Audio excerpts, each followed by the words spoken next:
Brazil এবং Spain খেলবে বিশ্বকাপের ফাইনাল, আর সেই ফাইনালে গোল ও অ্যাসিস্ট করবে নেইমার জুনিয়র। এমনটাই জানিয়েছেন নেইমার জুনিয়র নিজেই। যেখানে সবাই আছে সংশয়ে নেইমার কি স্কোয়াডে জায়গা পাবেন কি পাবে না, সেখানে শুধু জায়গায় পাওয়া নয় বরং ফাইনালে গোল অ্যাসিস্ট করে দলকে চ্যাম্পিয়ন করার কথাও ভাবছেন ব্রাজিলের সর্বকালের সর্বোচ্চ এই গোলদাতা।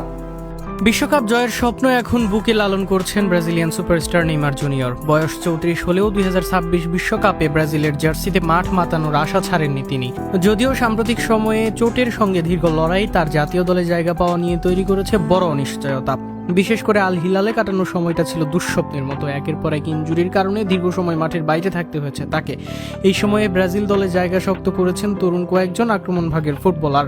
ফলে এক সময় দলের অবিচ্ছেদ্য অংশ থাকা নেইমারের অবস্থান এখন আর আগের মতো নিশ্চিত নয়।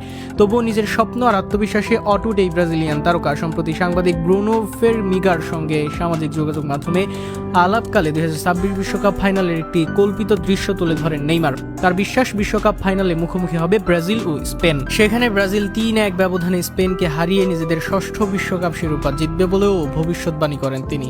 শুধু তাই নয়, সেই ম্যাচে নিজে একটি গোল করার পাশাপাশি একটি অ্যাসিস্টও করবেন বলেন জানান নেইমারের এই মন্তব্য মুহূর্তেই সামাজিক যোগাযোগ মাধ্যমে ভাইরাল হয়ে যায়। ভক্তদের নানা প্রতিক্রিয়ার মধ্যেই পরে নিজের বক্তব্যের ব্যাখ্যায় তিনি লেখেন, স্বপ্ন তো দেখতেই হয়, তাই না? এদিকে ব্রাজিলের বর্তমান কোচ কার্লো আনচেলত্তিও সম্প্রতি নেইমার প্রসঙ্গে গুরুত্বপূর্ণ মন্তব্য করেছেন। তিনি স্পষ্ট জানিয়েছেন, শুধুমাত্র অতীতের সাফল্য বা খ্যাতির ভিত্তিতে কাউকে বিশ্বকাপ দলে জায়গা দেওয়া হবে না।